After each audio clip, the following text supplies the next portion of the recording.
Here, I'll do it better. Hello and welcome to the Dune Minute Podcast, your place to deep dive.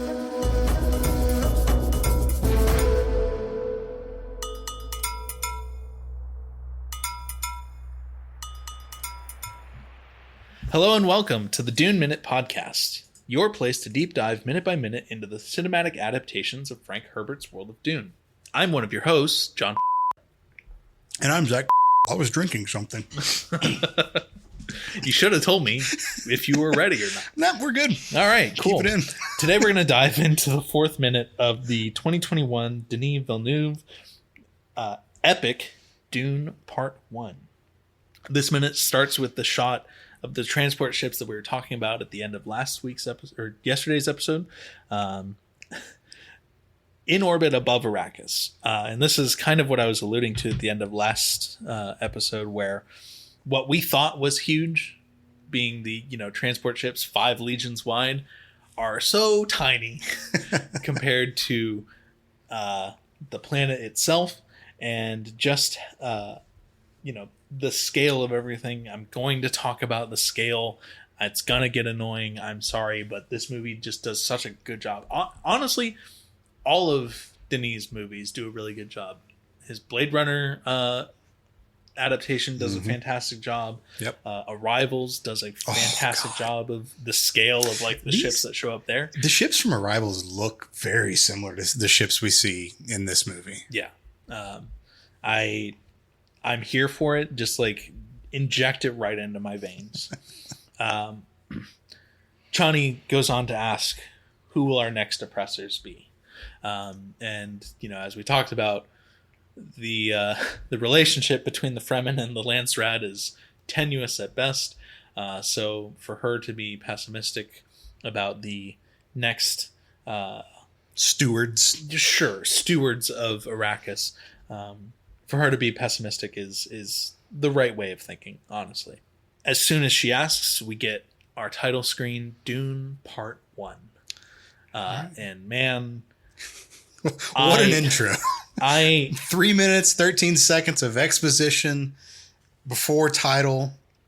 I love it's so good. The transition in that title screen too, how it fades from that orange and you get, the super simplistic sci-fi stylized curved DUNE dunk but it's not dunk because the small detail of Arrakis in the E yep highlighted with the light coming behind it is just, it's chef's kiss beautiful.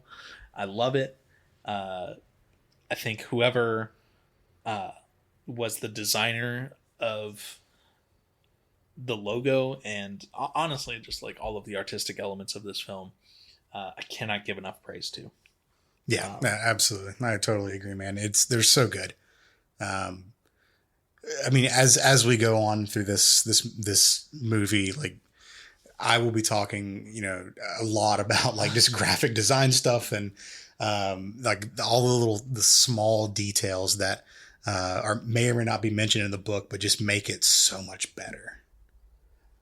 So much better of a movie, and design department, graphics, graphic design, aesthetic design, costume design, just such a great job in this film. I would say my previous favorite film of all time was No Country for Old Men. Mm-hmm. I think Dune Part 1 and Part 2 have taken that place. Obviously keeping with some of my favorite actors, Josh Brolin and Javier Bardem, of course. But no, it's just everything about this movie is fantastic, and I love it. And just give me Part 3 already. Come on. So I wanted to take this a second here. Splitting the movie into parts. This was one of the first big departures from previous adaptations to film for Dune. Even when you talk about the Sci-Fi Channel series, one series covered Dune, one series covered Messiah, one series covered Children of Dune. But they still crammed the entirety of this first book into, basically a 3-hour structure for the sci-fi series. And then with the David Lynch movie, they crammed all of this into effectively an hour and a half, maybe a little bit longer. Maybe it was closer to 2 hours, maybe. But the fact to split it into, I don't even think we knew at the time that it was going to be 3 parts. When Villeneuve's Dune came out, I don't think we knew. I don't even think the studios knew, because they hadn't greenlit part 2 until a couple weeks after part 1 came out. Fair enough. And I don't blame them, because as we talked about previously, the Lynch film is not a good movie. Well, and I love it, but it's not a good movie.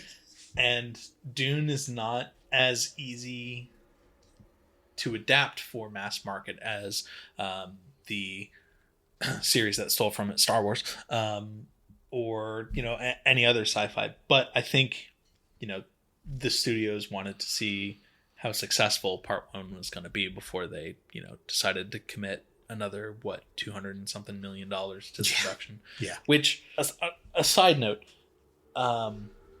you look at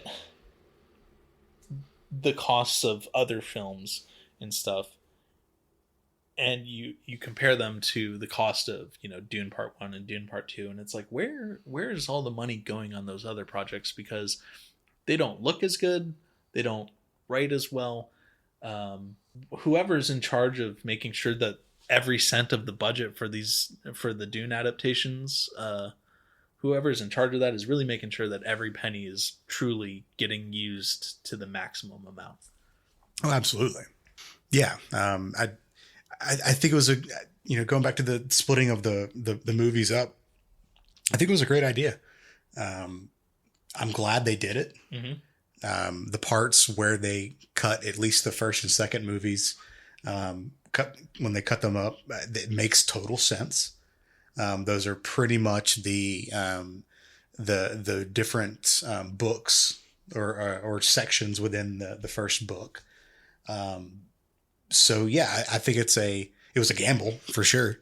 Just doing the first part, not knowing if people would actually latch on to this next iteration of someone trying to make a Dune movie. Cause it's definitely been, as we said, it's definitely been tried, but, thankfully people did. And, I think he's doing a great job. So I think cutting it up into parts was the right move. Yeah. Speaking of cutting into things, as soon as we get our logo, we get a hard cut to black and then a fade to a sleeping young man. And he's very clearly having dreams. Yep. Who is this young man? Well, first he starts to wake up, and John, that is literally a sleeper awakening. Oh, okay. I wonder, is he going to tell his dad that? I wonder if that will come back. Yes, we see the dreams. We see a flash of the same girl that we saw in the canyon doing the very dramatic look around over the shoulder look.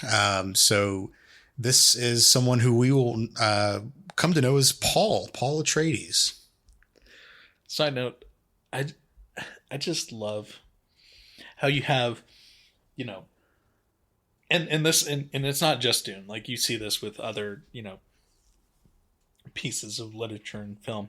You have Jameis and, Chani, and you have Gurney Halleck, and like all these, cool, like uncommon sci-fi names. And then you have Paul. It's the same thing with Game of Thrones, right? Like, you have a lot of these big, medieval names, and then you have Kevin Lannister. Like, Kevin. Clearly, you can only come up with so many names before you just have to pull from the regular list of common names. But that's not to say that Paul is not an important character. In fact, he's our main character. And we're going to learn a little bit more about Paul and his homeworld in this minute here. But first, I got to talk about something. Oh, go on. The next scene after Paul awakens is one of my favorite pieces of small tech, or not even small, but like background technology in Dune. Are you going to talk glow about globes? Yes, the glow globes. I have so many notes about the glow globes. They're so fucking cool. I want one. I want several of them. They're just, oh my god. Going into this movie, that was one of the biggest things that I was wondering, like, how are they going to do this? Because it's been tried to do so many different ways. The book has little to no explanations on what glow globes are. The encyclopedia goes into a lot of detail about what glow globes are. In David Lynch's Dune, I think they're just like floating lights. I mean, there's really no attention given to them. They look like floating fluorescent light bulbs. Yeah. They're long and rectangular. Yeah. It's just like, okay, that's a ceiling light. They clearly hung from the rafters and are just moving through the set. The Sci-Fi Channel series does a cool thing when you get, like, when you see into one of the Fremen Sietches, they're these like very organic, like tumbleweed looking things almost, and they have to hit them against the side of the rocks before they start to they're basically like glow sticks. They have to like crack them and shake them, and then they start to glow. But I mean, that makes a lot more sense because according to the encyclopedia, inside each of these glow globes are microorganisms that are phosphorescent, I believe is the word. Close enough. They make light. And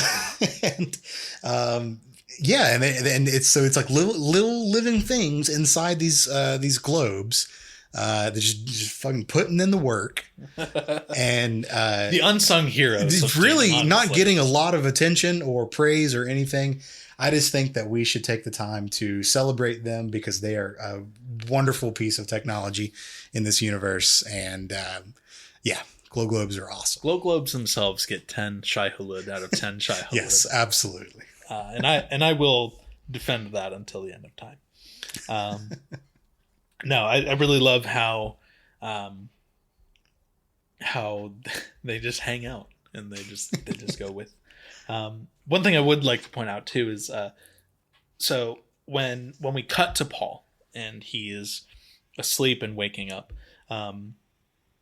one of the prominent sounds at this point is the sound of rain, which as we learn here in a few moments, Paul is on his home planet Caladan. Caladan cannot be more of a opposite to Arrakis.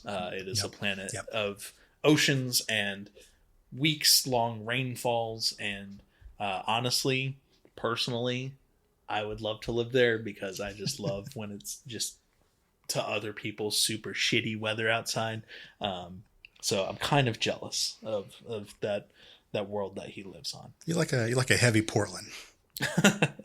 We are also told in this moment that we are in the year 19191.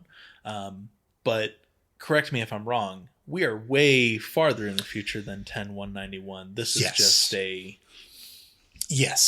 recaptured time. Yeah. So this is something that is very prominent in the books, and I understand why they cut it out of the movies. For this movie, and with the story that Denis Villeneuve wanted to tell, I get it. It makes sense. The thing that was left out was it was an addendum to the year. In the books we have the same year, 10191, but we have this marker at the end. It says AG, which stands for After Guild. What is the guild, Zach? The Spacing Guild, John. It is the Spacing Guild. Without going too far into this, because again, that is a topic that I could spend hours and hours talking about. It's very similar to the BCCE date switch that we have here on Earth, and it is basically when the Spacing Guild was founded, they decided to date everything in this universe back to that. So anything before the Spacing Guild was BG, anything after the Spacing Guild was AG. That 0 AG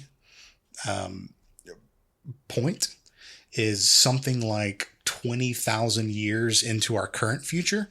So if we were dating the world of Dune as we're seeing it on the screen now, in terms of our current years, we would be somewhere in the year 30,000. So the world of Dune exists 30 some odd thousand years into our future. Just a little bit of time. Just a little bit of time. So we do get some, but people who are just watching the movie, if they don't know that part, they're going to see, 10,000 years. So this is something like, 8,000 years into our future. So there is like a fair amount of time compression that happens there. I don't think it really matters though. For the movie, because it doesn't matter. By the point we hit 8,000 years in the future, we hopefully will be a multi-planetary species at that point. We shall see. That would be cool to see, but unfortunately, we won't. we won't be there unless you believe in reincarnation. But that's a different podcast. So I wish I had written it down, but if I remember correctly, the planet Caladan is referred to as the ward of House Atreides. Yes, the Atreides are. And this is research from the Dune Wiki, which to all the people that add and, make sure that it is up to date, you are the unsung heroes. I love you guys. You're great. You and Glow Globes. Yes, you and Glow Globes. The Atreides are descendants of Agamemnon and Menelaus, but who were the kings, or who were two kings in ancient Greece that led the... And unified the Greeks and led them against the Trojans in the mythical Trojan War.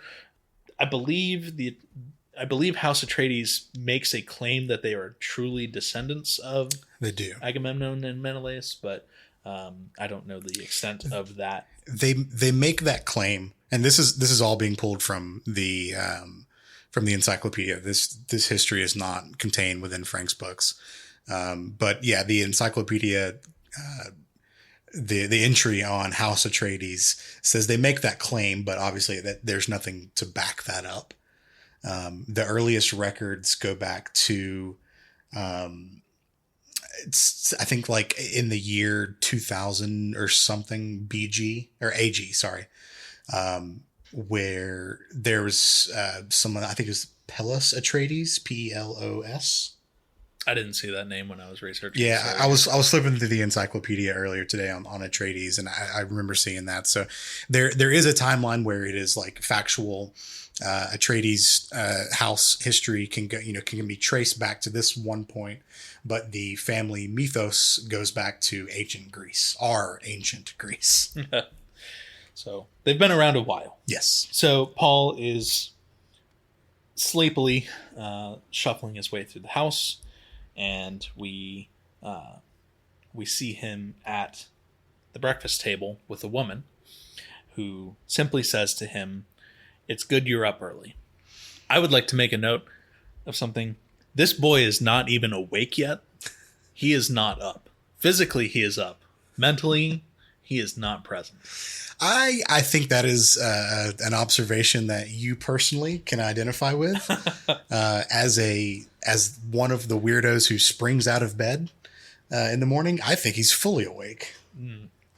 No, as a self-proclaimed vampire and night owl, I can guarantee you he is the farthest thing from awake in this moment. Well, I guess we'll never know because that's where the minute ends. Yep, right there. So we'll have to come back tomorrow to really dive into this. Looks like a pretty lavish spread here. Yeah, talk about breakfast. I know. Whew. I want to see what those flapjacks look like. First breakfast, though. Yes. We're not at second breakfast yet.